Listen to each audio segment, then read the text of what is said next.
च्या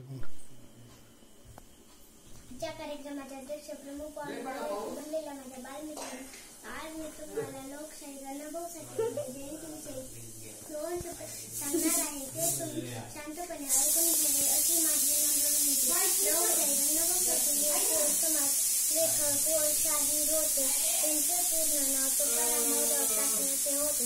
त्यांचा जन्म 1 ऑगस्ट सांगली जिल्ह्यातील लोटेगाव येथे झाला. त्यांच्या वडिलांचे नाव भाऊराव, आईचे नाव वालुबाई होते. संपूर्ण निरक्षर असणारे अण्णाभाऊंनी आपल्या पोवाड्यातून रशियापर्यंत पोहोचवले. छत्रपती शिवरायांचे चरित्र अण्णाभाऊंनी आपल्या पोवाड्यातून रशियापर्यंत पोहोचवले.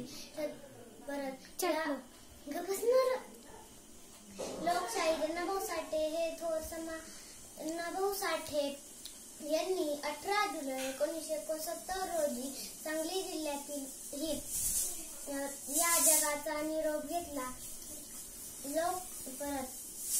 या थोर समाजचा कोटी कोटी प्रणाम. एवढे बोलून मी माझ्या भाषणाचा